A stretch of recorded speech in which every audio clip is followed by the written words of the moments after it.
This is going to be episode 3 of my personal private online diary and podcast. It's already late in the evening, and I usually try to film everything in the morning. It's better light, I'm fresher, more energy, clearer thoughts, and so on and so forth. But in the spirit of wanting to really stay consistent and force myself to always try to upload as much as possible and to really put myself out there with every thought and every idea I have, I thought, okay, let's get this out of the way. Let's do episode 3, talk about content creation, and keep this project rolling, keep it moving. Just keep producing videos after videos, getting better, getting more comfortable. In the last 2 videos, I talked a bit about myself, introduced myself a little bit, what I've done so far, a little bit of information about my background, and I've talked a little bit about being a streamer right now, trying to make it as a streamer, and just give you some insights on that. And I thought I could do the same thing about content creation now. Now, I don't know how long this video is going to be online or when you guys are going to watch this. Maybe someone's going to watch this in 3 years and it's going to be heavily outdated. So all I can say is what my current plan is and what my current ideas and thought processes are. With content creation, I just mean being out there, making videos, making any kind of content. Could be short form, long form, could just be posts, could even be a podcast, could be a blog, whatever. I think that's all content creation for me personally. And I think what I'm most interested in is long form YouTube, but also short form that can be very interesting. And a little bit easier at that, in my opinion. So some of my ideas, and I'm not going to go into detail yet, unless you're interested in it. I can, of course, make a video and share more. I'm just going to give you a brief overview of all the channels that I have planned in the next weeks, hopefully. And then there's like 15,000 other ideas that I have in my books or in the back of my head that I could potentially do if none of these other ones work out. But some of my main ideas are that I want to start a collection channel. So just starting the journey of becoming a collector and then journaling all that. So collecting, I mean anything. Like that could be books, comic books, Pokemon cards, any kind of trading cards for that matter, coins, or even different sorts of coffee or olive oil. There's so many things you can become a collector in. So I thought that was a really interesting idea because first of all, I am someone who really likes collecting and appreciates rarity, appreciates something special. And I just like hunting down like a little treasure hunt, things that I need for my collection, right? I just don't have the money yet to really fulfill that hobby. But eventually I do. And I thought, why not share that? Because there's probably lots of people out there that have similar hobbies or share similar interests and would love to watch someone else collecting the things that they can't collect.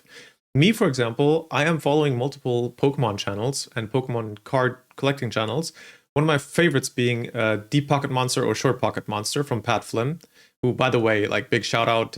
He's probably never going to see this, but is probably one of my mentors without him knowing it. I read books like Superfans. I've been following the podcast, Smart Passive Income, and it's just a great guy and very passionate and clever and smart about what he does. So those are the channels that influence these ideas. And I want to do something similar just with my own brand and my own, touch on the content. Of course, I don't want to plagiarize or do the same thing. Just take it as inspiration. Because his videos, aside from being really well made and very well paced and very well structured, it's just fun to watch what he pulls and what kind of cards he gets, I want to do the same thing. So that was one of my ideas. Problem with this channel is that there is an upfront investment that you would need. So there are a couple of ideas where I thought, okay, I don't necessarily need to permanently buy new stuff to collect more. I could start with gifts or things that I already have or talk about things before actually getting them, acquiring them. But it's still a fairly difficult channel to start without having any initial investment or anything to show, right? I'll still do it, but it's more of a side project and it's not high on the list of priorities of channels that I want to do right now. Other channels that I am working on currently, well, this one obviously, so just talking and getting better at being in front of the camera, sharing thoughts and ideas, just putting myself out there. That's probably going to be the main channel where I just pump out the most content because I'm not going to edit much. I'm not going to structure it much. I'm not going to think about it too much. I'm just going to put on the camera, sit myself down on the spot, or maybe go for a walk and take my cell phone and start talking. That's not going to be that difficult. So this is probably going to be the main channel where I just spam the most videos. And I also don't really care about the views here. I appreciate any view and any comment and anyone being interested in what I have to say. But if it doesn't work out, that's fine. I'm not looking to monetize this at the moment. Channels that I do hope to monetize and channels that I hope are going to be successful are twofold. Number one, I want to create a review channel. And this is mainly because I've always thought that some of my strengths are my opinions. I'm fairly well educated, I would say, and I am very curious. So I like to learn. I read a lot. I watch a lot of videos and try to just absorb knowledge and absorb information. And I am very good, at least I think so. Maybe I'm wrong, but this is just how I would judge myself. I think I'm pretty good at problem solving and just being creative and having ideas and solutions. So I thought it would be cool to make a channel where I just review everything, review and rate. And at the beginning, I know you're supposed to niche down. I know you're supposed to have one specific topic. So be that electronics, be that food review or whatever, but I'm gonna be different. I know it's probably not gonna work at the beginning, and I might have to adapt and niche down. But at the beginning, I just want to review everything. It's gonna be chips, a book, tech that I buy, anything I can think of. Maybe a software, some CapCut I'm using for editing. Maybe I'm going to do a review about that and rate how well the program, the software works for me as an editor or a young editor. Well, not young anymore, but new editor as a beginner. And I'll just do everything. I know that sounds terrible in the content creator space and in the YouTube space because the algorithm won't know who to show my videos to. But that's okay. At the moment, first videos are going to suck anyways. First videos, no one's going to see, or very few people are going to see. So I'm just going to review anything I can. And then at the end of that, after let's say 20 or maybe even 50 videos, I have a bit of a library of videos, and I can then go back into the analytics and check which topics did well, which reviews did well, which reviews were most fun, which reviews did I actually really enjoy, and which are most feasible, and hopefully maybe also which reviews or ratings that I did or do have a potential for monetary gain and being, financially stable, because that's in the end the whole goal, right? I do want to have fun with this whole thing, and I will do this on the side, even if I have to get another job and work and do this all this stuff on the side. I will do that, of course, but it would obviously be nice to be able to financially support myself with these kind of videos and channels. Anyways, I digress. So that's one channel, just making reviews about anything and everything and ratings. And then on the other side, there's the second channel that I want to mainly work on, or well, third by now, I guess. And that is sharing my investor journey. A couple of years ago, I really got hooked on investing and read a lot of books, consumed so many videos and posts and just online sources about how to invest and what investing is, and just getting into this whole investing world. And I haven't been able to do that in the last months, maybe years even, because there was just too much other stuff to do. And I really miss that hobby, but I still don't have that much time unless I connect it with what I'm doing right now, which is content creation and streaming, right?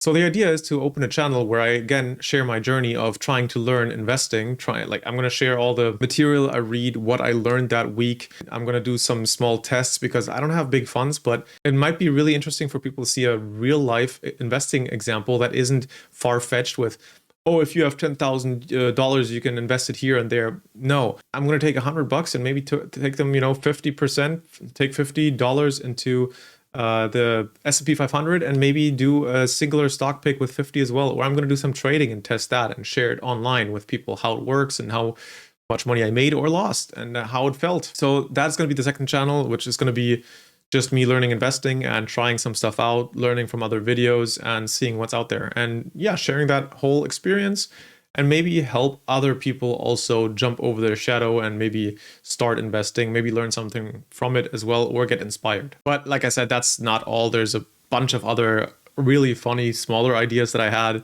that I would like to do as a YouTube channel. It's just impossible to do everything at the same time. In general, I think it's always best to actually focus and really do only one thing. So this is already a big stretch and really not that efficient what I'm doing.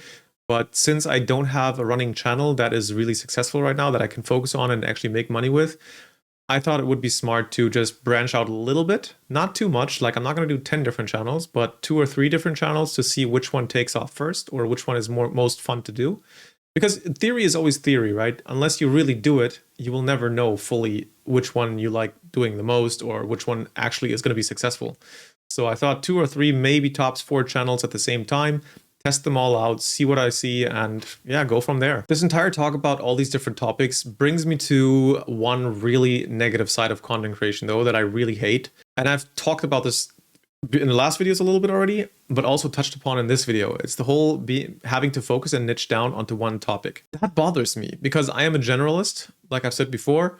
I have so many different interests. It's same in music taste, for example. My music taste is just all over the place. On the same day, I could listen to some country, reggaeton, then go to the gym and listen to some like hard techno or German aggressive rap. On the same day, there's 5 or 6 different moods I go through and different types of musics I listen to. Very similar with my interests. I would love to do one channel with gaming, investing, collecting, reading, history. There's just so many different topics that I would love to cover. But it's a bad idea for YouTube and it's a bad idea for a content creator because not only will your viewers be your audience be a little bit confused because someone that, listens in for financial advice might not care about my last League of Legends game and gaming or about my gardening tips. So yeah, it's also, and additionally to them being confused, also it's a mess for the algorithm, right? Who is he going to show these videos to? So it's a bit annoying that you have to do this. And I don't understand why if companies like YouTube don't have a system in place where you can go to a channel of a YouTuber that you like, and then you click on the profile, right? It would be awesome if that profile or that channel, that YouTuber would have different sections and interests and topics that you could basically subscribe to. So you don't just subscribe to the whole channel, to the YouTuber himself or herself, but to their specific topics and to their specific, sub channels. That would be amazing. I don't know why they don't have something like that. It's really annoying because I would love to, there's some creators that I genuinely love watching, but I can see myself being less interested, even if their personality is great or their presenting style or whatever, if they completely drift off from the topic that I'm interested in to a different topic. So really, why not have these monikers, these tags, these different sub-channels on the same channel? Because now I have to create multiple different email accounts, different passwords, different, structure. I have to grind from 0 viewers and 0 subscribers from every channel new again, instead of just having one hub, one big channel where I have different subcategories that people can subscribe to and can listen to. It would be awesome if they could just click, yeah, I want to see Kato's investing advice and collecting, but I don't want to see his gaming content. And then they can just click on that, and the stuff that will be, shown to them will be corresponding to what they subscribe to. And that could also help with the algorithm, right? Because if I have these different subcategories, then the algorithm should know, okay, if I upload something in my gardening channel or gardening category, that should probably not be shown or pushed out to the people that subscribe for my financial advice. I don't know why companies like YouTube don't do this. Maybe it's because of the numbers. Maybe they like having so many new channels, because me alone, I think I already started like 10 different channels now just for the fun of it and just to have some topics out there. So it's better for the numbers, for the financials, to say, oh, we have 10 new channels, and we have X amount of channels being created every single day. Maybe it's because of that. I don't know. Maybe it's just easier to handle. Who knows? Or they haven't thought of it yet. Well, YouTube, listen to this. This would be amazing. I would love it. And it would make everything so much easier and compact. And the creators would probably be happy about it to just have one channel. I don't know, make it happen.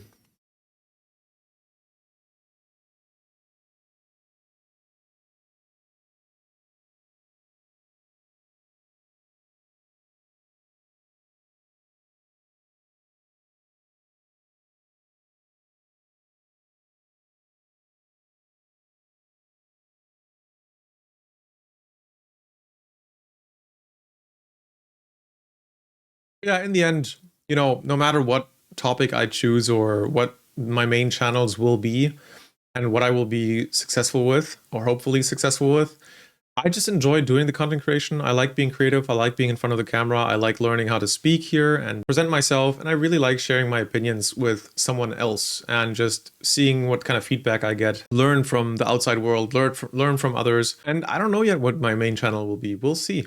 It's just amazing to see yourself on camera and put that video on there. It's just something, I think everyone should try this at least once in their lives, because it's just so strange and cringe to see yourself and listen to yourself. And there's so many things that you suddenly notice, how you talk, like my hand movement. I've realized I do a lot with the hands, how I look, the way I talk, my pronunciation, all of that you never really realize until you watch it. So it's just also a really great tool to learn about yourself and improve yeah, who you are, how you act is just a new skill that you can unlock. And trust me when I tell you, you will go through like different stages of how you present yourself and how you talk.